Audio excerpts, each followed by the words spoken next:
अस्सलाम वालेकुम नाज़रीन, अज़म न्यूज़ नेटवर्क के साथ मैं हूं हमादुल हसन। आप देख रहे हैं प्रोग्राम हक़ाइक़। नाज़रीन इकराम, पाकिस्तान भर के रहने वाले शहरी इस वक्त महंगाई की चक्की और इसके बोझ से इंतहाई मुतासिर हैं और वो इससे किसी भी तरीक़ा से बचने का फार्मूला ढूंढ रहे हैं। ख़्वा वो बिजली के बिल हों, गैस के बिल हों या दीगर अशिया खुर्दनोश हों, इंतहाई उनकी कीमतें आसमान को छूती हुई दिखाई देती हैं और गरीब आदमी महंगाई की चक्की तले पिसता हुआ दिखाई दे रहा है। इसी हवाले से आज हमारे साथ मौजूद हैं कश्मीर से ताल्लुक़ है मोहतरम हाफिज़ काशिफ अफरीक साहब। हाफ़िज़ साहब, सबसे पहले तो आपको अपने प्रोग्राम में खुशामदीद कहते हैं। दूसरा, हम आज आपसे ये जानना चाहते हैं कि ऐसी कौन सी गिद्दड़ सिंगी थी, ऐसा कौन सा फार्मूला था जिसके तहत कश्मीरी अवाम ने बिजली भी सस्ती करवा ली, आटा भी सस्ता करवा लिया और जो सरकारी मुलाजमीन हैं, अफसरान हैं, उनका मतलब प्रोटोकॉल्स और उनकी अयाशियाँ उनको भी लगाम डाल ली। ऐसा क्या कश्मीरी अवाम ने किया? बिस्मिल्लाहिर्रहमानिर्रहीम। हमाद भाई, बहुत शुक्रिया। आप हमेशा से कश्मीरी कौम की आवाज़ बनते रहे हैं और एक दफ़ा फिर मैं पूरी कश्मीरी कौम की तरफ से आपका शुक्रगुजार हूँ, आपके चैनल का शुक्रगुजार हूँ।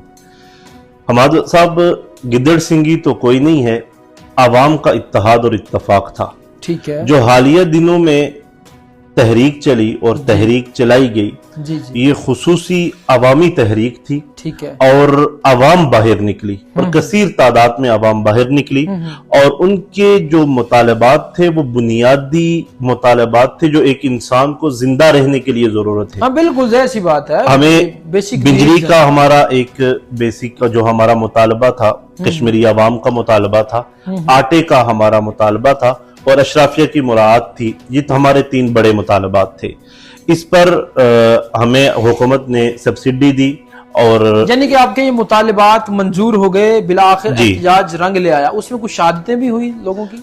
बिल्कुल शहादतें हुई। 3 नौजवान मुजफ्फराबाद के मुकाम पर हमारे शहीद हुए इस तहरीक के दौरान। कुछ तसादम हुआ, लेकिन उसमें भी वो तसादम भी गलती की वजह से हुआ। आप कह सकते हैं कि अफरा तफरी के माहौल में हुआ। ऐसा मैं हुकूमत को भी इस पे दाद देता हूं कि जब ये हमारा काफिला निकला और पूरे मुजफ्फराबाद तक पहले तो रुकावटें लगाई गई, लेकिन जब ये अवामी समंदर निकला, अवामी समंदर ने तमाम तर रुकावटें उबूर की और इसमें वो भी रास्ते में हमारी रुकावट नहीं बने और मुजफ्फराबाद तक जाकर मुजफ्फराबाद पहुंचने से पहले पहले हमारे मुतालबात मंजूर हो चुके थे। अच्छा, इसमें मुझे ये बताइएगा कि ये जो तहरीक थी ये किसी जमात की थी, किसी तंजीम की थी, किसी अंजुमन की थी, किसकी थी ये तहरीक? ये बहुत अच्छा सवाल किया आपने।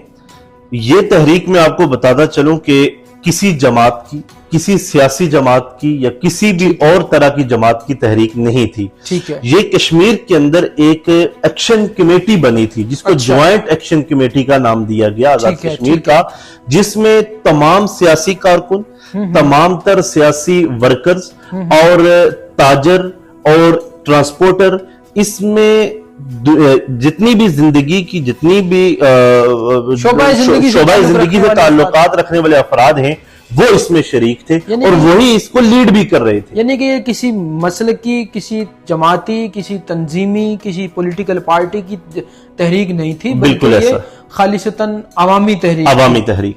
तो अच्छा, मुझे ये बताइएगा कि ये तहरीक तो कामयाब हो गई, इस तहरीक के नताइज भी यकीनन कश्मीरी अवाम को मिल चुके हैं, लेकिन उसके बाद की जो कश्मीर की मौजूदा सूरत हाल है, ये जो ज्वाइंट एक्शन कमेटी है, ये ज़ाहिर सी बात है जिस तरह से होता है ना कि लोग अपना नंबर बनाने के लिए या अपनी बात को वो करने के लिए अपनी कि जी हमने किया, इस तरह से, ये क्या सूरत हाल है? हमारे भाई, मैं आपको एक बात वाज़ेह करता चलूं कि जो एक्शन कमेटी आजाद कश्मीर की है, जो जिसने इस तहरीक को लीड कर रही थी और इस तहरीक की जो असल लीडरशिप है, इस वक्त तक उसने कभी भी इसका क्रेडिट लेने की कोशिश नहीं की। ठीक है। और शौकत नवाज मीर साहब मुजफ्फराबाद के हैं जो इस तहरीक के रोए रवां थे। इसी तरह तराड़खेल जिला सुदनौती से ताल्लुक रखने वाले हमारे इंतहाई मोहतरम शब्बीर साहब थे और इसी तरह पलंदरी से साथी और पूरे कश्मीर से साथियों ने इसमें शिरकत की।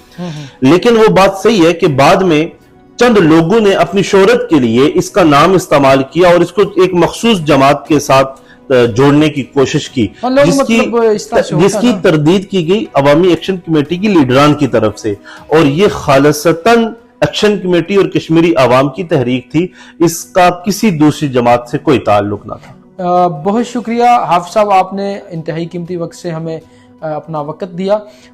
ناظرین، جس طرح سے آپ نے ملاحظہ کیا کہ کشمیر کے اندر چلنے والی جو تحریک تھی، جو مہنگائی کے خلاف تھی، وہ عوام نے چلائی، پوری قوت کے ساتھ چلائی، اور کسی پولیٹیکل پارٹی، کسی مذہبی جماعت یا کسی بھی تنظیم سے بالائے طاق رہتے ہوئے انہوں نے اس تحریک کو لیڈ کیا، اور بالآخر ان کے مطالبات منظور بھی ہوئے اور ان پر عمل درآمد بھی شروع ہو چکا ہے۔